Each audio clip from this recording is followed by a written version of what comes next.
I am Dracula. I bid you welcome. Oh, it's alive! It's alive! It's alive! It's alive! Thou shalt rise again. Power to make multitudes run squealing in terror at the touch of my little invisible finger. Do you believe in werewolves?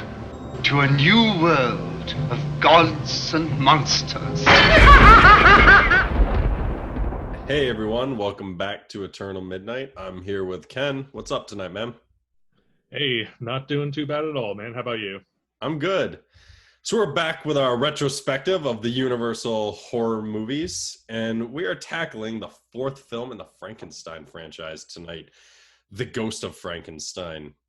So Ken, what's your thoughts on number 4? I mean, it's a fine, spooky time, but we literally just said this right before we started recording, or I said this.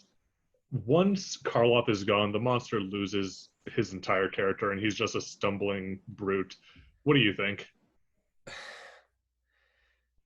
I'm sure Lon Chaney Jr. gave it his all. Yep. But he lacks the personality that Boris Karloff was able to get across and if you look back at it, Frankenstein, Bride of Frankenstein, and Son of Frankenstein, Karloff played the monster the same, but differently in all 3 movies. He played the monster where it's like we knew he was the monster, but it seemed different. With this, I felt no personality in the way Chaney portrayed the monster. He doesn't make a single noise, does he? I don't think so. He just and I think I pointed this out to you, and I think this is another thing that works so badly against his portrayal. His eyes are shut in every scene. Yeah, and I can only imagine that the idea there was, I mean, you know, in the original makeup, Boris's eyes are like sort of half covered, you know, and apparently that was done with some sort of wax prosthetic or something. But no, the point I was going to bring up is, yeah, he doesn't make a single noise. Now, Karloff learned speech in Bride, but then he's back to being a mute in Son of Frankenstein. But yeah, in the first one and the third one, he may be mute, but he's still making like guttural and like screaming noises, and he's able to emote that way. You don't get a single emotion out of Lon Chaney's character. No. He's literally just he's a walking brick wall. Yeah, he doesn't. I mean, and even in the scene where, he took the little girl up to the roof to get her ball back. Yep. That could have been a scene where they could have utilized facial expressions, but he has the same look on his face the entire film. It's like, the monster has, I mean, who knows if it does or not, but the monster doesn't have a soul. I mean, he's just and it feels like he's just an empty vessel, like the monster in really name only, it feels like. Yeah, Karloff's monster had a soul. Like, that was a character. This is just a walking brick wall. And that very scene, I'm glad you brought that up, because I feel like they were trying to maybe sort of recapture the magic of that tragic scene where he throws the little girl in the pond. Mm-hmm. And the music is sort of interesting in that scene, and there's sort of this soft violin, and the townspeople are screaming to the little girl, "Please have your friend take you back down," and she's like, "Please take me down to daddy." I mean, that's cute, I guess, but I mean, that's nothing Lon Chaney did. And we just got out of a great performance from Lon Chaney Jr. in The Wolfman. Well, now we know why Bela Lugosi didn't want to originally do this. Right. Here's the deal. So, Bela Lugosi, the story is, he thought he was too sexy and too much of a big name to play this character, and he thought it would just be a stumbling brute. And the way Lon Chaney plays him is the way Bela Lugosi would have played him. Yep. How sad is that? Because it's like, yeah, at the end of the day, it just shows Karloff's the better actor. Yes, at least for this character. And, however, okay, speaking of the little girl, there's something I want to bring up about her. Mm-hmm. Because there's a whole discussion, excuse me, there's a whole discussion about, changing out once. Also, I'm sorry, my mind is going a million different places. But it's just, I love how the fuck did Igor survive being shot at point blank? I'll get back to what I was going to say about the little girl. Remind me of that because I don't want to lose that. But how the hell did Igor survive being shot several times at point blank? The same way the monster survived falling in the burning pit. Yes. Also, it contradicts itself. Do you remember in Son of Frankenstein, Igor tells a story about how the monster was struck by lightning and it knocked him unconscious. Now, all of a sudden, being struck by... I do like the line, though. Frankenstein was your father, but your mother was the lightning. I mean, Bela Lugosi still gave a great performance in this one. Giving it his all, yes. The material he was given may not have been as good, but he's still the MVP of this movie. So the little girl, what were you... So you said you had more on that. Yeah. So I also have to point out, I think it's crazy that there is another Son of Frankenstein that just wasn't mentioned at all in Son of Frankenstein. And Igor's just like, we go see the other Son of Frankenstein, yes, Ludwig. It's Ludwig, like, yeah. Again, no internet, no phones. How in the world did you know there was a second one? And how did you know where to go? And they just casually walk into town as some girl is herding her sheep out. And she just like sees the monster and she's just like, oh, okay. Look at this guy here who like looks like he lives in the woods and his tall giant friend. Yeah. No big deal. But anyways, and they get to Ludwig and they sort of develop the plan. They want to put a new brain in the monster to make him like more civilized or whatever. Which I think could have worked with a better script and story. Yes. But here's the deal with the little girl I want to bring up, because you can tell the monster sort of kidnaps the little girl, and he sort of wants the little girl's brain to be like transplanted. I guess maybe he wants that childhood innocence or something. But I want to get your take on this, because when I watched it this time, and I was thinking about how he wants to take the little girl's brain. You know what that reminded me of? And this might make me sound like a crazy person. Reminded me of Cronenberg's The Fly, when Jeff Goldblum wanted to merge his body with Gina Davis. I feel like this is borderline. This is a borderline early body horror concept. I mean, it kind of was. I mean, we're talking about transplanting brains and taking this little girl's brain and putting it into the body of a monster. If she knew what the monster was thinking, she would have been acting the way Gina Davis was in The Fly. Just absolutely. That was a great scene. Just absolutely horrified. Yes, so it's like a borderline early body horror concept, I feel like. I've never thought of it that way, but I like that. It just dawned on me on this most recent rewatch. And that's usually when they come out of nowhere, and it's like, how did I never see it this way before? Yeah. So I forget. So whose brain didn't want... So what happened to the monster's brain? Was it ever established? Is it gone?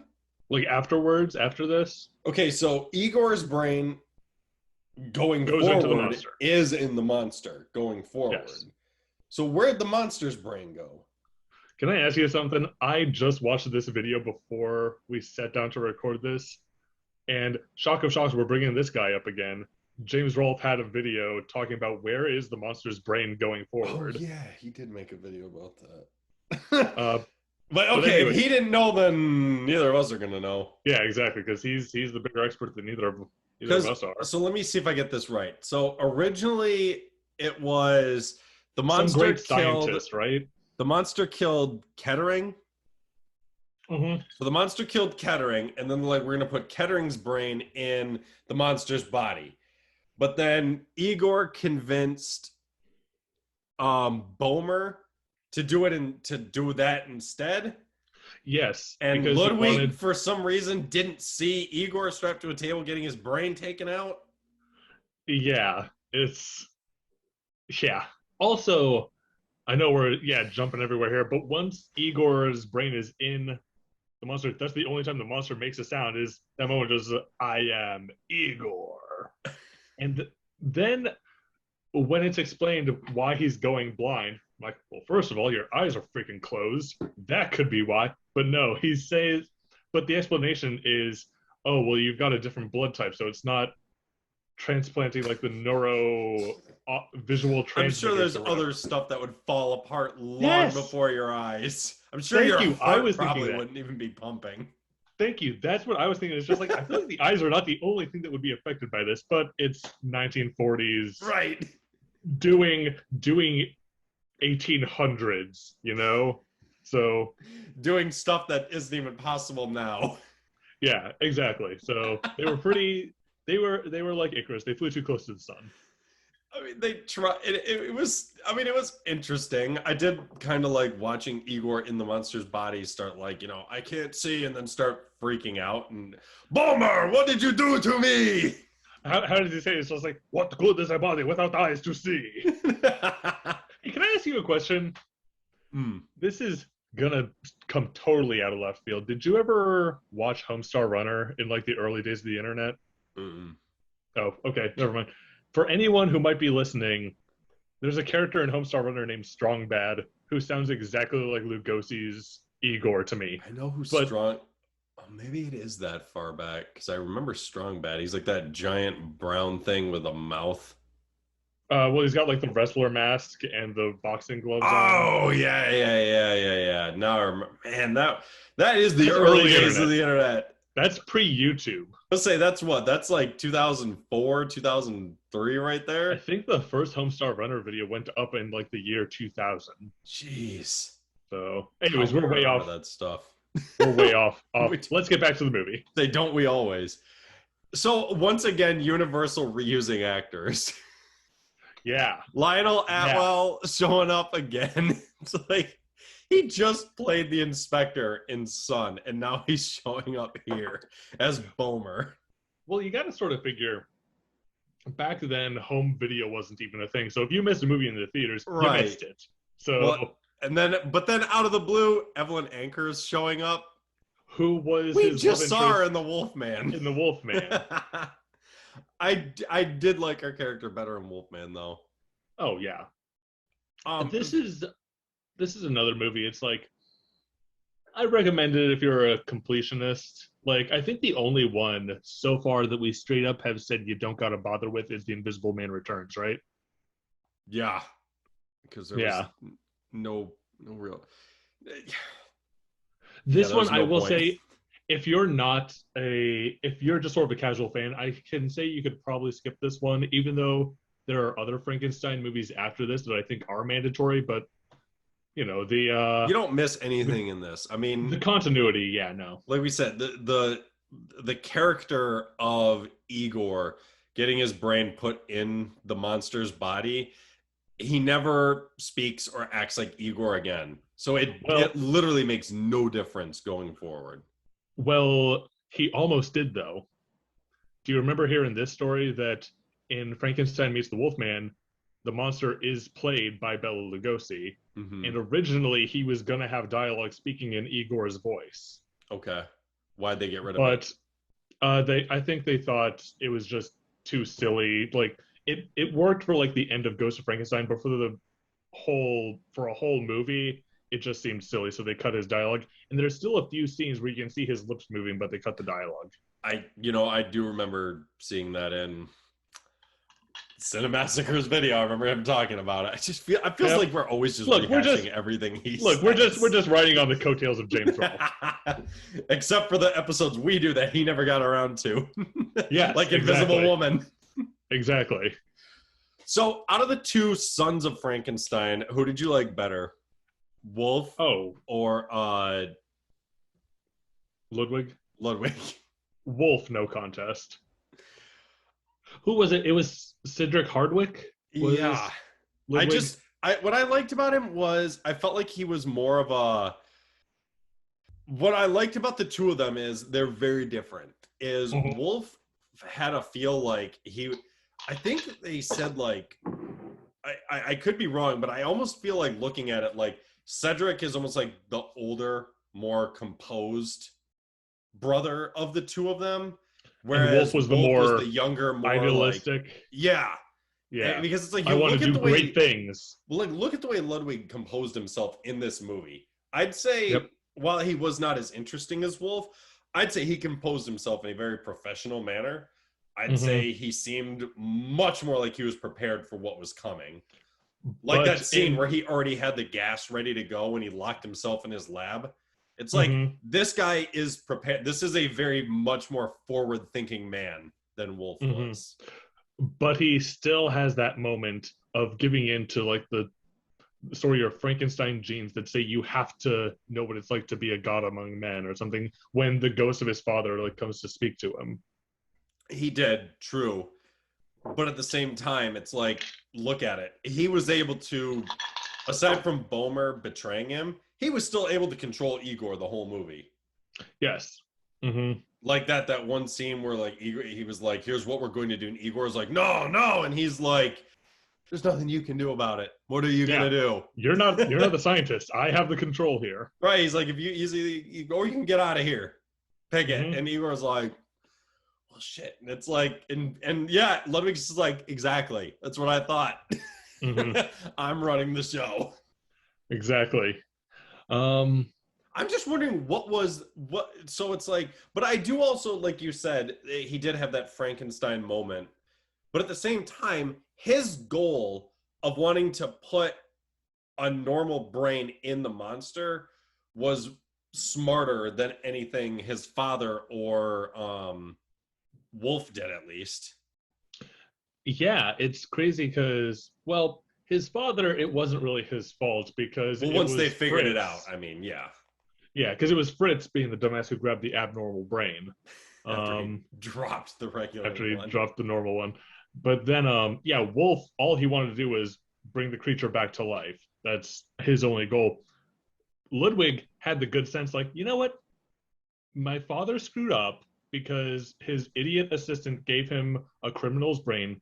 Let's see what this could be if we put in a normal person, not even a normal person, a brilliant scientist's brain. How great could this be? He at least had that good sense to him. And you still wonder what it could have been, because Igor was, we'll just say, unstable, but to reflect being the same. I mean, I haven't watched Frankenstein Meets the Wolfman in a long time. Would you say he still kind of acts the same as this in that movie, or would you say he has reflections of Igor's character, just dumbed down? No, I wouldn't, because I mean, when I was a kid and I watched these movies, I didn't know that. I didn't know about that. I think I may have skipped Ghost of Frankenstein when I was a kid and just seen Frankenstein Meets the Wolfman. So he just sort of seemed like, yeah, very much like he is at the beginning of this movie. Well, what was something I wanted to say about this one? This is the one that starts with them blowing up Castle Frankenstein, isn't it? Yes, it is. So what a great intro. Yeah, right? No, but it's like, and none of them even questioned why Igor was up there. Like, I love it. Igor's like standing on top of the castle, like, there's Igor. It's like, yes. Shouldn't you be more like, why is he there? I thought he was gunned down.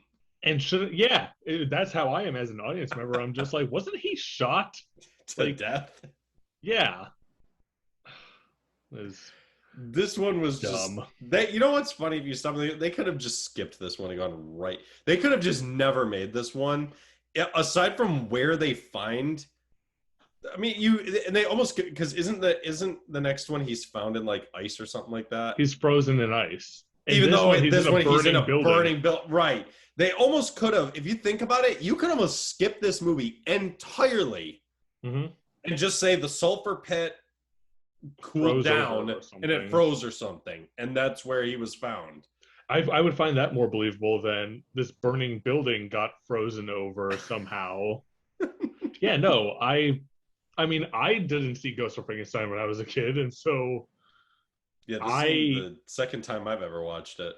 Yeah, this is only the second, maybe third, but probably second time I've ever seen this. And no. See, aside from that, I don't know. I don't really have much more to say on this one. Like we said, I think we said it all with just, I think the scene that really solidified how much I did not like seeing Lon Chaney Jr. as the monster was when they first walked into town, and he was just standing there out in the sunlight with his eyes closed, and I was just like, oh, that's bad. And then he starts doing just like the most like robotic walk I've ever seen. And I'm like, oh yeah, geez. like he's doing the parody of the Frankenstein monster. Like he's not bending his knees, so he's just doing that whole shit. Inspiration for Young Frankenstein. Oh, I love that movie. It's a movie we got to get to after this. After we're done with all these. No, yeah, like you, I don't have a ton on this one. And you know what? You actually just put it so well. Honestly, if you're a completionist, watch it, of course. But you can skip this one and you miss nothing. You could have missed something if they had included the monster's dialogue in Frankenstein Meets the Wolfman. Mm-hmm. But since they cut it out, you can skip this one. If you don't feel like you need to see all the Universal Monster movies, you can skip this one. Which is unfortunate, but at the same time, it's like, if you're looking for quality, I would not put this one up near the top at all. No. And it's funny because, and also, I'm looking at a color photo from the movie right here. It's just funny with all the like pictures over the years of it's like the monster's skin being green, and now I'm looking at it and it's like brown. It's like, what? I'm sure you've seen it. It's the one where he's holding the chick, which, by the way, now I remember. Oh, I wanted to say this when I was watching it. I wanted to text you when I was watching it. There's one part where Ludwig's daughter is wearing a dress, and it like looks like hands are coming up the side. I'm like, hey, that's where Manos, the Hands of Fate, got its idea for his thing from. Because they look like hands coming up the side of her dress, and I was just like, Manos. That's exactly what I thought. Oh man, great reference. Oh, have you seen Manos, or have you seen like Manos all the way through, or have you just? I'm aware of it. I have not seen it all the way through. Oh, you need to at some point. It's I'll put it this way: it's almost unwatchable without the MST3K, because it's. I mean, try it, but it's boring. It's in the IMDb like bottom 100, right?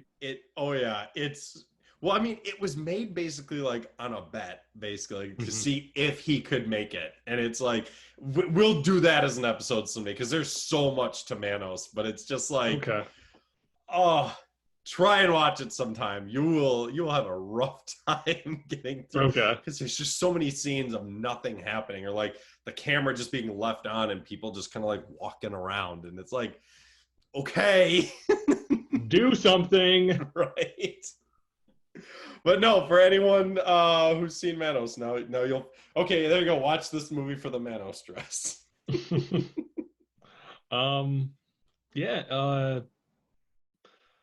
There's some fun moments, but overall, unless you're a completionist, as we are, you can skip this one, I think. Yeah, exactly.